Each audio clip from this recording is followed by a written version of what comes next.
Bonjour à tous, donc dans cette vidéo je vais vous parler de mise en page et on pourra même parler, nous allons le voir, de mise en scène des cartes.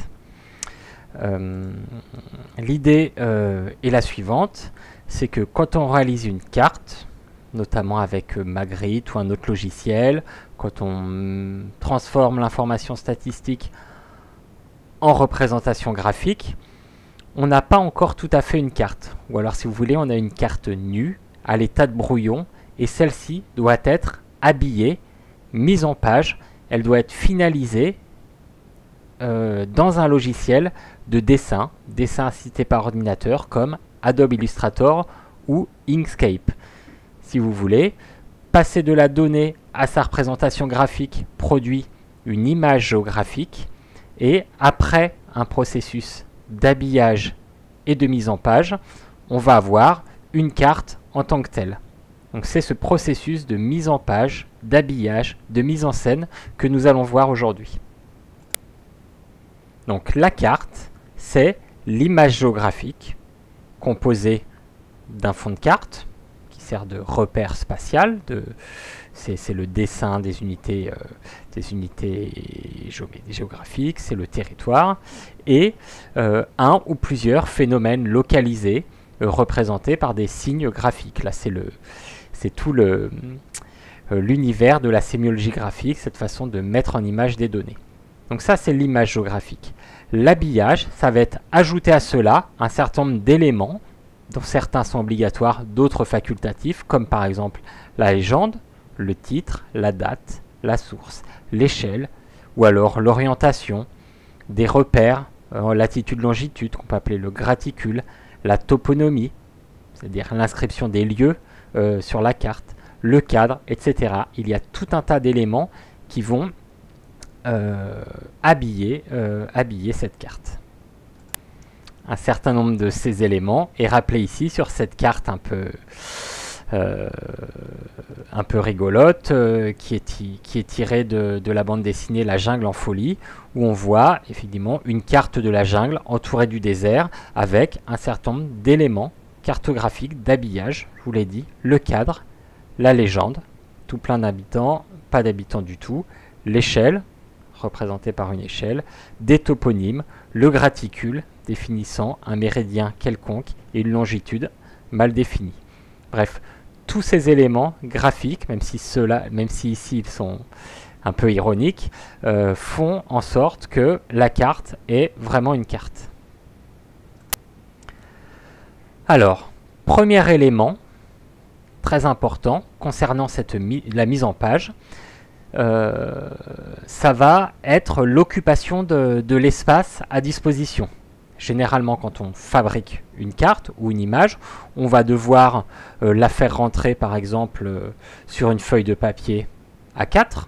On a cet espace-là à disposition. Ou alors, si on veut mettre une carte dans un blog, sur Internet, on va avoir à disposition une largeur de 1000 pixels, une hauteur de 800 pixels. Et c'est là-dedans qu'il va falloir agencer les différents éléments. Et comme on a un espace contraint, la règle principale, ça va être de maximiser l'espace de la carte dans cet espace contraint. C'est-à-dire de ne pas noyer une petite carte au milieu d'un espace blanc, mais vraiment de faire grossir autant que possible la carte pour occuper tout l'espace pour que l'information soit le plus possible visible. Donc je ne veux pas dans vos travaux, de petites cartes au milieu entourées d'un grand espace blanc perdu.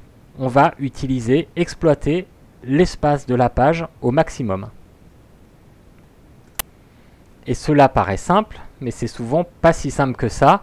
Ça veut dire qu'en fonction de la configuration de notre carte, on va commencer à travailler sur un format, par exemple en portrait, format A4 vertical, puis petit à petit en construisant notre carte, on va se dire non, ce format va pas, on va le basculer en format paysage pour agencer les éléments différemment, pour faire en sorte que l'information soit la plus lisible possible, ne pas perdre d'espace.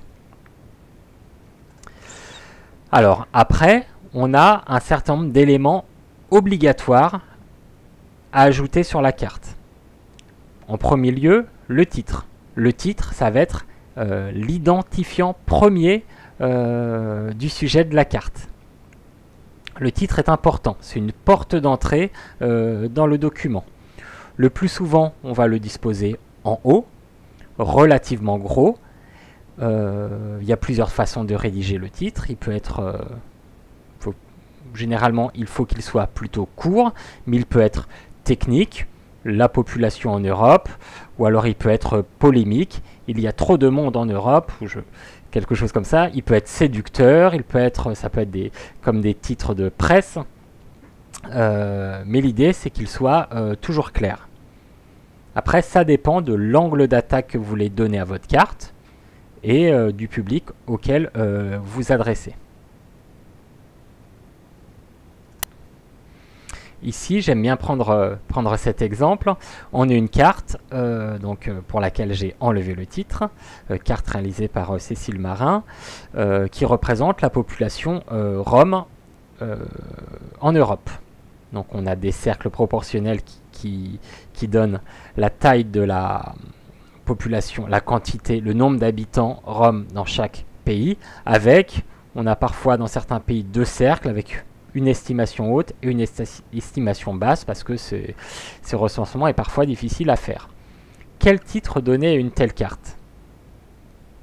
On peut avoir un titre factuel, le plus neutre possible, la population rom en Europe. On peut avoir un titre agressif, xénophobe. Il y a trop de Roms en Europe. C'est évidemment pas le choix que je ferai. Le titre de la carte, donc c'est une carte publiée dans le Monde diplomatique. Le titre original de cette carte est « Les Roms, peuple européen ». Donc, rien qu'à travers ce titre, il y a un parti pris en défense de ce peuple rom pleinement européen. Donc le titre ici est une porte d'entrée extrêmement importante sur la carte qui, si vous voulez, programme la lecture de la carte, lui donne un angle et nous emmène à lire cette carte-là d'une certaine façon plutôt que d'une autre. Le titre, c'est vraiment un élément extrêmement important dans le message cartographique. Vous le voyez bien à travers cet exemple. Je vous propose un autre exemple ici. C'est une carte tirée d'une exposition itinérante qui s'appelle Moving Beyond Borders, qui est une exposition sur les migrations mise en place par le réseau Migre-Europe. Si elle passe près de chez vous, je vous conseille vivement d'aller la voir. C'est une exposition de photos où il y a des photos et des cartes animées avec des récits, du son. Voilà. Donc là, c'est une carte sur les visas qui représente d'une part, ici dans une zone verte-bleue, les pays riches qui concentrent 73% de la richesse et 17% de la population. Et en rouge, nous avons les pays plutôt pauvres qui concentrent 83% de la population et seulement 27% des richesses. Et ce que dit cette carte, c'est que quand on vit dans un pays riche, on peut voyager assez facilement partout à travers le monde parce qu'on a le passeport et le visa qui va bien, mais que quand on est un ressortissant de ces pays rouges, eh ben on est plutôt assigné à résidence ou en tout cas on est interdit d'accès ou on a des difficultés d'accès à cet espace bleu, riche, sanctuarisé, souvent protégé par tout un tas de barrières physiques ou militaires, des murs, tout un tas de choses comme ça. Alors, quel titre donner à une telle carte? Il y a 1001 façons de donner 1001 choix possibles. Ici, le choix qui était fait, c'est le choix un peu du jeu de mots. C'est riche et pauvre, deux mondes en vis-à-vis, visa, évidemment, faisant référence au visa dont on a besoin pour pouvoir circuler à travers le monde. Il y a aussi un choix de mettre riche et pauvre et deux mondes en vis-à-vis, d'accentuer cette idée d'opposition entre deux mondes séparés par des murs et des barrières. Donc le titre est vraiment un élément important de la carte et je vous invite à réfléchir à sa rédaction parce que c'est vraiment ce qui va déterminer l'angle d'attaque, le point d'entrée dans la carte. Le deuxième élément obligatoire, ça va être la légende. la légende, c'est aussi extrêmement important. Ça va être l'explication de l'ensemble des signes graphiques utilisés sur la carte. Donc c'est un élément obligatoire. C'est le dictionnaire de la carte pour aider à la lecture. Généralement, la carte elle est plutôt placée en bas, sous la carte ou dans un coin. Et elle sert à comprendre la carte précisément. Alors un conseil de base, c'est de ne pas exploser tous les éléments de la légende, parce qu'une légende peut être compliquée, en mettre un peu partout. Il faut essayer d'avoir une organisation rationnelle, de regrouper les éléments qui vont ensemble à un endroit, d'organiser un sens de lecture. Après, tout ça, c'est de la logique. Ce qui est logique aussi, c'est qu'on va essayer de ne pas surcharger non plus la légende en mettant des inscriptions inutiles. Par exemple, écrire légende au-dessus de la légende, ça sert absolument à rien, c'est redondant, ça alourdit, et voilà. En se mettant à la place du lecteur, on peut supposer que si on n'écrit pas le mot légende, il va comprendre que c'est une légende quand même. Donc, on ne le fait pas, on est pragmatique. Alors ici, on a un exemple de légende placée sous la carte, sous forme de caisson. Voilà, on a des caissons et du texte, et ici un petit symbole ponctuel.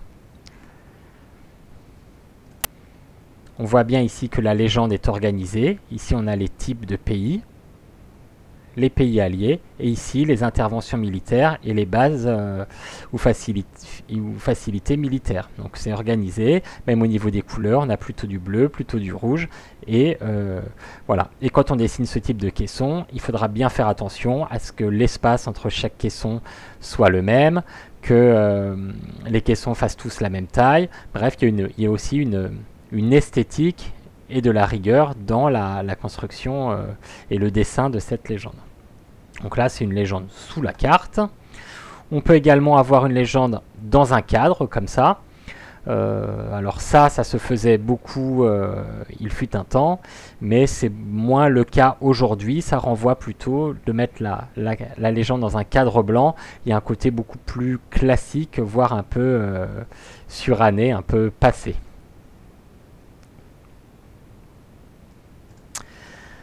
Alors, le dessin de la légende, il faut essayer d'être rigoureux. Par exemple, choisir des bornes de classe qui permettent de faciliter la lecture. Par exemple, ici, là, on va choisir plutôt des valeurs arrondies. Ça ne sert à rien de mettre 22 301. Ça n'a aucun sens, ça ne change rien à la carte. Donc quand on va effectuer une discrétisation, par exemple, on va utiliser une méthode et puis on va ajuster un tout petit peu les bornes de classe de telle sorte qu'on de ne pas alourdir spécialement la lecture. De même, une règle de base, c'est qu'il va falloir toujours indiquer les valeurs minimales et les valeurs maximales dans ce cas de figure. On peut également mettre en place des éléments qui vont aider à la lecture. Par exemple ici, ce qui est représenté, c'est le taux d'accroissement de la population entre deux dates. Donc en rouge, la population augmente, en bleu, elle diminue. Pour aider le lecteur à comprendre ça, on peut très bien rajouter une flèche rouge et une flèche bleue expliquant que plus on va vers le rouge foncé, plus la population est en croissance, plus on va vers le bleu foncé, plus la population est en décroissance. On peut rajouter des éléments comme ça pour expliquer, aider à lire la légende le plus rapidement possible. Il ne faut pas oublier non plus un caisson blanc pour les valeurs manquantes. Souvent sur la carte, on n'a pas toutes les informations. Peut-être que ça sera le cas également quand vous réaliserez des cartes à l'échelle mondiale. Il y aura peut-être des pays où il n'y a pas de données. Dans ces cas-là, il faut toujours ajouter un caisson avec données manquantes ou absence d'informations, ou voilà, ce genre d'inscription. On peut aussi indiquer à certains endroits des informations statistiques. Par exemple ici, j'ai fait figurer la médiane, le revenu médian européen. Donc là, on était pour la représentation de données quantitatives relatives. Pour des données qualitatives, on va parfois avoir des éléments voilà, de couleurs ou des pictogrammes. Donc dans ces cas-là, il va falloir essayer de organiser au mieux l'organisation de la légende en les regroupant par type, par exemple. Ici, c'est l'occupation du sol. Ici, on va avoir des éléments relatifs au relief, à la structuration de l'espace. Et on va regrouper les éléments un peu qui font sens. Ici, on a un exemple de légende pour des données quantitatives ordonnées. Donc, un exemple d'organisation de ville. Il va de soi qu'on va les afficher dans cet ordre-là et non complètement dans le désordre. On va essayer d'organiser la légende de telle sorte qu'elle soit compréhensible, logique. Voilà. Donc là, il n'y a pas spécialement de règles là-dessus. C'est de la logique, de l'organisation de l'information comme si vous essayiez d'expliquer quelque chose à quelqu'un. Et ben, vous allez organiser votre propos pour vous faire comprendre. La légende, c'est exactement la même chose. Voilà un exemple de légende aussi sur les données quantitatives absolues. Donc par exemple représentées par des symboles proportionnels. Donc là il y a plusieurs façons de faire aussi. Par exemple pour les cercles on peut avoir des symboles emboîtés comme ça. Ou alors les séparer de cette façon-là s'ils sont un peu plus petits. Dans Magritte, il y a une petite case à cocher qui permet de passer de l'un à l'autre. Parfois, on va avoir aussi, on va avoir ce genre de carte, des représentations des symboles proportionnels de cette façon-là, sous forme de paraboles qui montrent bien l'évolution, la proportionnalité, ce qui fait qu'on devine la taille d'un cercle qui se situerait à l'intermédiaire. Donc ça, c'est pas mal. Après, c'est à vous de le dessiner à la main. Il n'y a pas de logiciel qui produit ça. En tout cas, Magritte ne produit pas ça directement. Alors, il y a des choses à pas faire quand on fait quand on dessine une légende. En tout cas, des choses auxquelles il faut faire attention. Par exemple, hiérarchiser la taille des différents éléments. Ici, sur ce mauvais exemple, j'ai mis un titre trop petit et les valeurs de classe plus gros. Il faudrait plutôt faire l'inverse, avoir un titre plus gros et des valeurs de classe plus petites. Pareil, de la même façon ici, j'ai mal aligné mes caissons de légende et donc ça a un côté bordélique. Donc là effectivement c'est un peu exagéré, mais ça peut vous arriver ça peut arriver de déplacer un peu les choses sans faire exprès et d'avoir un alignement qui n'est pas tout à fait exact. Donc dans ces cas-là, on va utiliser dans Illustrator ou dans Inkscape, il y a des outils pour bien réaligner les éléments. De la même façon, ici vous voyez, la légende, on va avoir envie de l'aligner avec le titre qui est au-dessus. On va essayer d'avoir une image globale complètement organisée, bien alignée et bien cohérente. Donc ne jamais écrire le mot légende, je vous l'ai dit.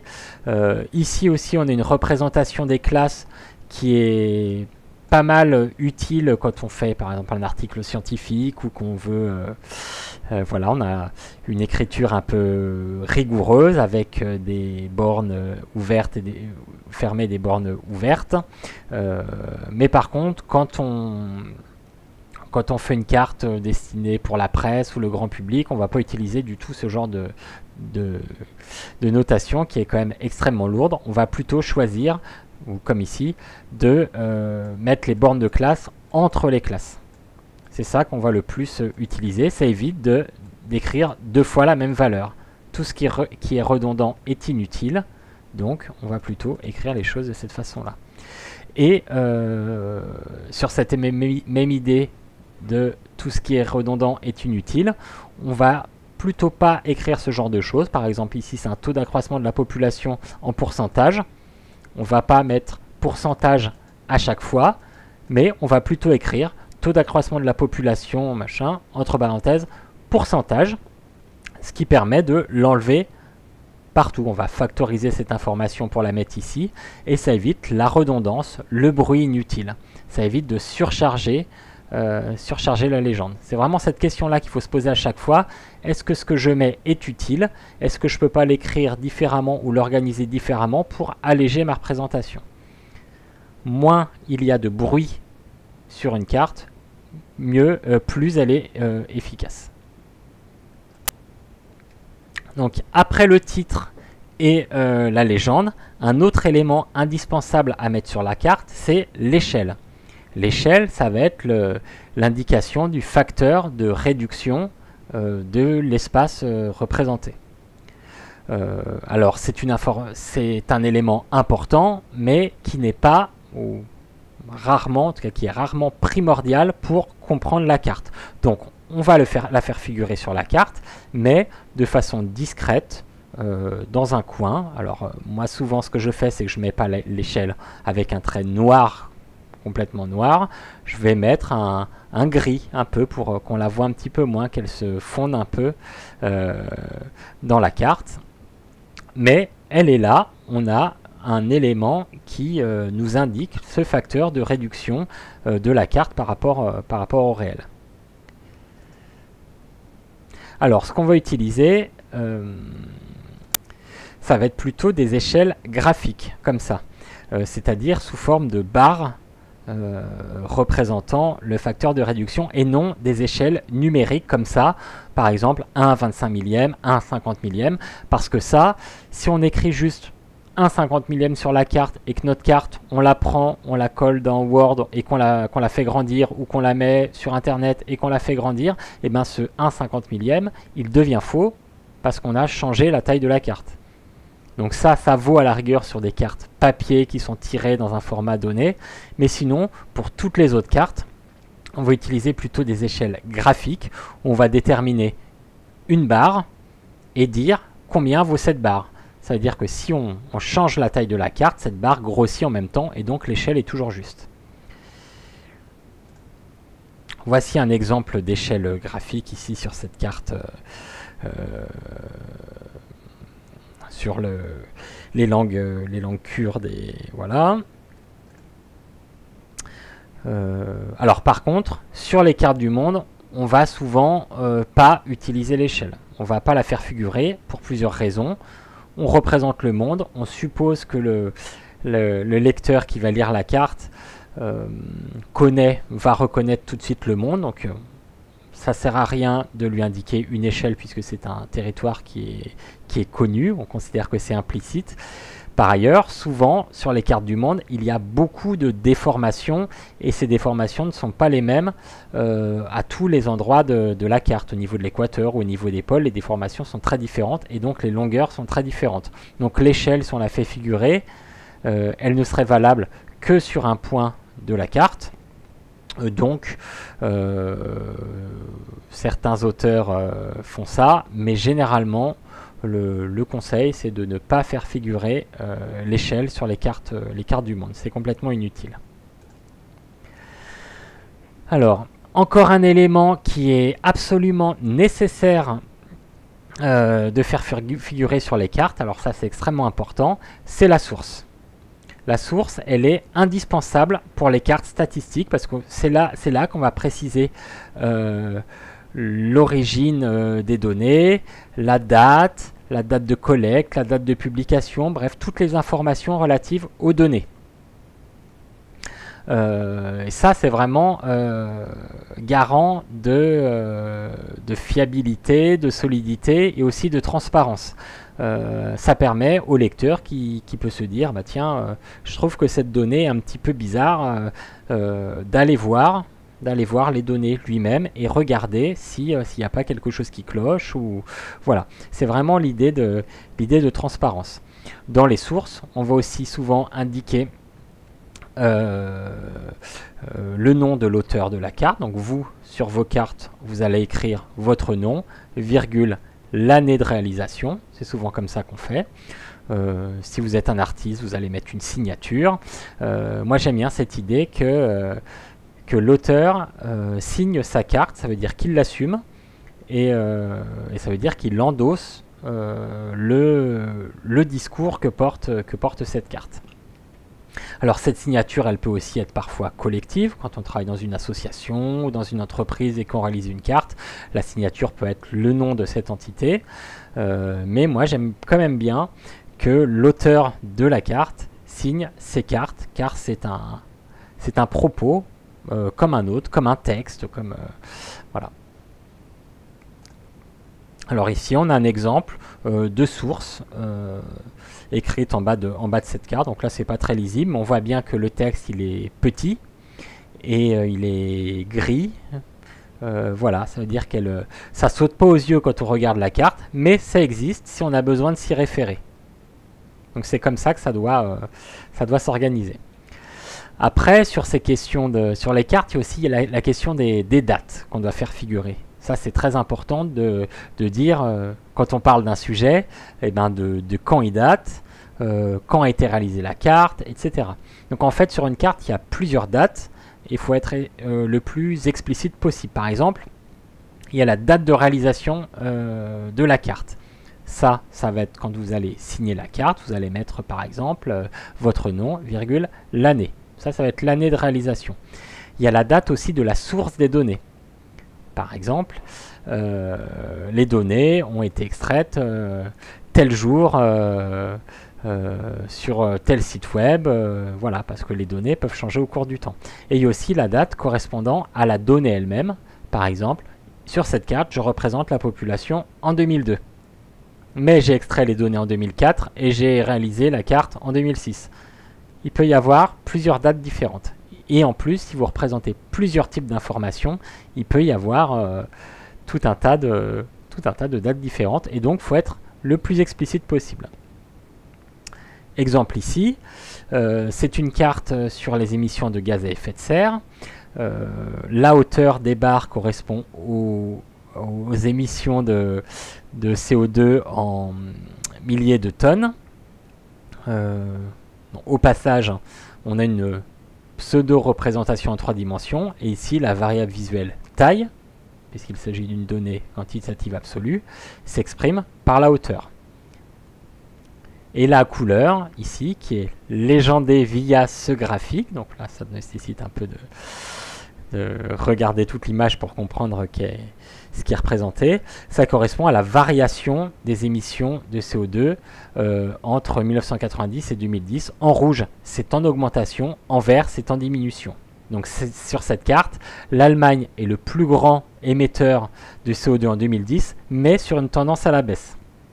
La Turquie n'est pas vraiment un grand émetteur, mais avec une tendance à la hausse. Voilà, donc c'est comme ça qu'il faut lire cette carte, il y a 2 informations différentes. Bref, sur cette carte, il y a beaucoup de dates. Ici, la date des émissions de la donnée en tant que telle. Donc c'est les émissions en 2010. On a une autre date ici parce qu'on a un graphique, l'évolution 1990-2010. La couleur, on la retrouve aussi ici. On a la date de réalisation, ici c'était en 2013, et la date des données, c'est également en 2013. Et on voit ici qu'il y a en plus une note qui explique tout un tas de choses qu'on peut lire si jamais on en a besoin. Autre élément d'habillage, ça va être l'orientation. L'orientation, ça va être souvent, on va parler de flèche nord, parce que c'est souvent une flèche qui pointe vers le nord, mais comme je vous l'ai dit dans les vidéos sur le fond de carte et les projections, cette idée d'orienter les cartes au nord n'est pas forcément systématique. On peut déroger à cette règle, comme c'est le cas ici, là, pour la représentation d'Israël et des territoires palestiniens, Gaza et la Cisjordanie. Donc ici, on a une orientation qui n'est pas au nord.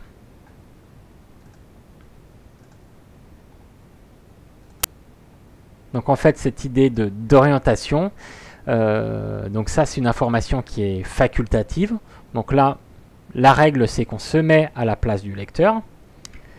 Est-ce que le lecteur a besoin de cette information, oui ou non? Par exemple, si on représente une carte de la France avec les résultats électoraux, dans un contexte de lendemain d'élection, est-ce qu'on va mettre une flèche nord indiquant que le nord est en haut, ou est-ce qu'on s'en fiche? On peut considérer qu'on s'en fiche. Les gens vont reconnaître que c'est la France, et ce qui les intéresse, c'est les résultats électoraux. Donc c'est une information complètement inutile. De la même façon, sur les cartes du monde, on va souvent pas mettre la flèche nord en haut, d'autant plus que avec les déformations, le nord est souvent d'un côté comme ça, de l'autre comme ça, ou si on a une projection polaire, le nord est au milieu. Donc utiliser une flèche nord, c'est un peu inutile, d'autant plus que tout le monde reconnaît le monde. Par contre ici, on a une représentation plutôt inhabituelle, qui n'est pas orientée au nord, et donc on va dire au lecteur, attention, le nord, il n'est pas en haut, voici comment ça se présente. Voilà. Donc la flèche nord, l'orientation, on l'indique quand c'est utile au lecteur. Quand c'est pas utile au lecteur, on ne la fait pas figurer. Autre élément possible en termes de mise en page et d'habillage, ça va être l'utilisation d'un carton. Alors un carton, quel drôle de nom. En fait, ça va être une petite carte qu'on va faire figurer à côté d'une grosse carte. On va avoir une carte principale et une petite carte. Donc il y a deux cas de figure. Soit c'est un zoom, comme ça. On utilise beaucoup ça pour la France parce que les départements de Paris et de la Petite Couronne sont très petits et très peuplés. Donc souvent, on va les grossir et les mettre dans un coin, souvent en haut à droite, pour les voir davantage. Donc là, c'est l'idée de zoom. Ou alors, on peut avoir une carte de localisation. Par exemple, vous faites une carte sur la France et à côté, vous mettez dans une petite carte une carte du monde avec la France affichée en noir, tandis que le reste est en gris pour indiquer la localisation de la France dans le monde. Ou ici, de l'Angleterre en Europe. Donc il y a deux cas de figure, soit une carte de localisation, soit un zoom pour rendre visible une information. Il peut y avoir également sur une carte des cartouches. Donc ça c'est le vocabulaire qui vient du monde de la cartographie. Le cartouche, c'est pareil, c'est un encart, quelque chose qui est posé sur la carte dans lequel on met du texte ou un logo ou des informations comme ça relatives à la carte. Donc en résumé, il y a pour passer de l'image géographique à la carte, il y a tout un tas d'éléments à disposer en plus, dont les plus importants sont le titre, la légende, l'échelle et les sources.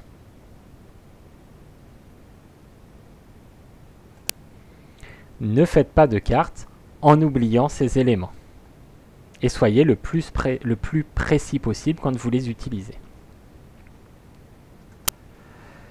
Une fois qu'on sait ça, qu'on sait qu'une carte se compose de son image géographique et de tous ces éléments d'habillage, eh bien, tout cela doit être mis en page. Mettre en page, ça veut dire déjà choisir le format de la page, qu'elle soit papier ou numérique. Donc, je vous rappelle qu'il y a différents types de formats pour le papier. Le A4, le A3, le A2, le A1, le A0. À chaque fois, on double la surface. Nous, dans nos travaux en cours, ce qu'on va essayer de faire, c'est un poster dans lequel on disposera différentes cartes et des différents éléments graphiques et du texte. Ça va être un peu ça l'objectif. J'espère qu'on va réussir à aller au bout. Et on va travailler au format A3. Alors on travaille au format A3. Je ne vais pas vous demander d'imprimer cette carte. Mais par contre, on va concevoir le document en A3 en numérique. Donc, une des premières choses à faire quand on veut mettre en page une carte, ça va être de déterminer le format de cette page. Par exemple, si on veut publier une carte dans un livre, tout simplement, eh ben, on va être tributaire du format de ce livre. Et si on veut une carte qui est à cheval sur les deux pages, eh ben, on va devoir prendre en compte l'endroit où il y a la pliure, etc. Donc on a des contraintes matérielles ou des contraintes éditoriales, même si on est complètement en numérique. Alors, quand on est au format papier, on a deux principaux types d'orientation de la page. Alors, vous connaissez probablement ça. Donc c'est mise en page sous forme de portrait, comme ça, vertical, ou en forme paysage à l'horizontale. On parle aussi, dans le monde de l'édition, de mise en page à la française ou de mise en page à l'italienne. Et de fait, cette mise en page à l'italienne est souvent très utilisée pour les atlas, les livres atlas qui sont présentés souvent de cette façon-là, horizontalement, avec la reliure qui a lieu, qui est ici. Alors, à l'intérieur de cette page, on va disposer les différents éléments. Donc je vous l'ai dit, la carte doit prendre le plus de place possible. Donc ici, j'ai représenté une forme quelconque qui représente la carte. J'ai essayé de faire en sorte qu'elle soit la plus grande possible. On met le titre, l'échelle, les sources et la légende. L'idée, c'est de bien organiser ces éléments les uns par rapport aux autres et bien les hiérarchiser. Un document peut être aussi composé de plusieurs cartes. Donc dans ces cas-là, il va falloir réfléchir à l'agencement de ces cartes les unes par rapport aux autres et de la logique de cet agencement. Donc ici, on a une organisation avec quatre cartes comme ça. On pourra avoir, de façon plus simple, 3 cartes les unes à côté des autres si elles font le même format et on explique la logique de ces cartes. Par exemple, la population, le PNB et le service de la dette. C'est 3 éléments qui expliquent les fragilités économiques d'un continent. Donc ici, on a 3 cartes dont chacune d'elles a un titre, plus un titre global expliquant la cohérence de tout ça. C'est un peu ça que vous allez devoir faire. Et si possible, on ira plus loin que cette idée de planche cartographique pour aller jusqu'au poster. Donc ça, c'est un agencement encore un peu plus abouti. Bref, cette idée d'habillage des cartes, de mise en page des cartes, c'est vraiment un exercice qui n'est pas simple et qui se fait la plupart du temps dans un logiciel de dessin. Nous utiliserons soit Adobe Illustrator, soit Inkscape, qui permettent de faire ça très bien. Ce n'est pas des logiciels qui sont au départ destinés à la cartographie, mais qui permettent de faire du dessin vectoriel. Donc nous, pour la cartographie, c'est exactement ce dont on a besoin. Après, mettre en page une carte, penser les agencements, la hiérarchisation des éléments, c'est extrêmement important en termes de cartographie de communication. En fait, ce qu'on va essayer d'organiser avec ça, c'est tout le message de la carte. Si vous voulez, ça va être planter la scène. Et donc c'est pour ça qu'on parle souvent plus de mise en scène que de mise en page, c'est-à-dire que sur une carte, il y a le décor, c'est tous les éléments, l'agencement des éléments, et l'histoire qui s'y déroule, ça va être l'information statistique que vous allez représenter.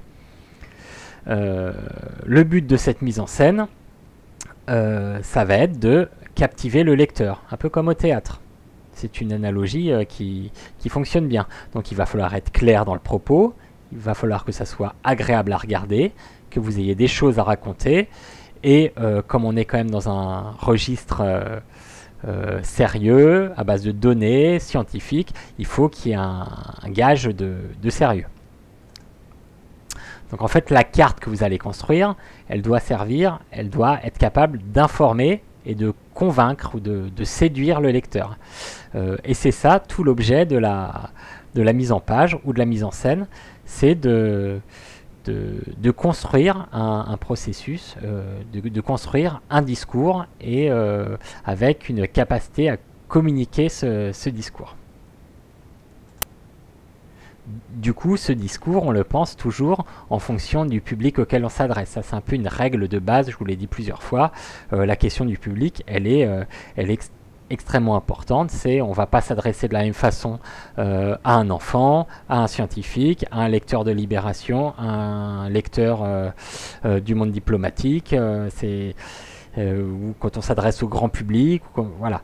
On a différentes façons de construire la carte en termes de mots, en termes de ce qu'on suppose être des prérequis pour comprendre le message. Voilà, donc tout ça pour dire que cette idée de mise en scène, de mise en page, d'organisation des différents éléments de l'image, c'est plus qu'un travail technique en tant que tel. Il faut mettre la légende, on la met là, voilà. En fait, l'idée, c'est vraiment cette idée de hiérarchisation de l'information et de construire une image cohérente qui va être capable de raconter clairement quelque chose. Donc c'est grossir les éléments importants. Le titre, ça va être un angle d'attaque dans la carte pour le message, dissimuler les éléments inutiles ou les rendre plus petits pour voilà, construire cette idée de discours.